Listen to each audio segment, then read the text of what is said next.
One of the first things many designers do when planning a website is to fire up Photoshop, and then they start playing around with things like fonts,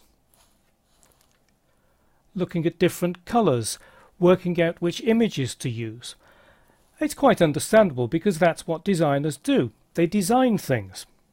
But before you start thinking about the visual design, the planning process needs to address a series of vital questions. What is the website for? Is it to sell something? Is it a public information site or a blog? The answer to this question will affect both the design and the structure of the site. Who is the target audience? If it's children or elderly people, you'll probably want the text to be larger than normal to make it easy to read. To keep a child's interest, you need a bright, lively design, but for older people it should probably be more subdued. An information site that's likely to be frequently accessed by people on the move needs to be quick loading and easy to navigate. Your target audience is key. Why are you building the site? Is it to solve a business problem? If so, what are its objectives? If it's going to carry adverts, you need to decide where they'll be located. Adverts are usually supplied in standard banner sizes, so that will also affect your design. Where will the site be? Is a domain name already registered? Do you have a web server or hosting plan? Does the server include all the features that you need? For example, if you're going to include a WordPress blog, you need a server that supports PHP and the MySQL database. When is the site to go live? Will it require regular updates? And if so, who will be responsible?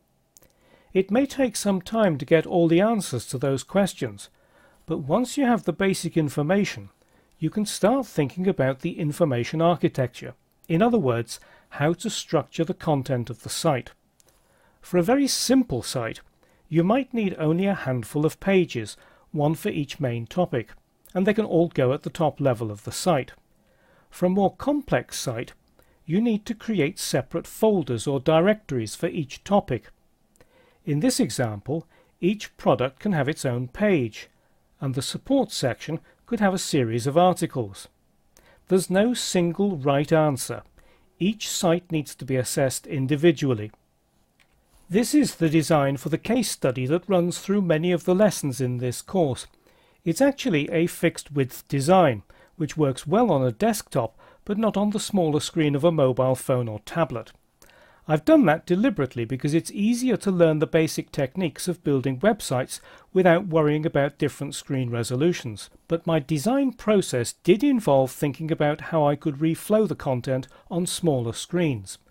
And towards the end of the course, you'll rebuild the site as a responsive web design that works equally well on mobile phone, and then on tablet, and on desktop.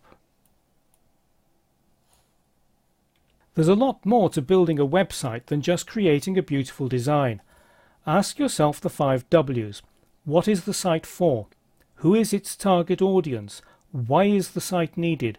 Where will it be located? And when does it go live? The answers to those questions will influence the structure, look and feel of your site.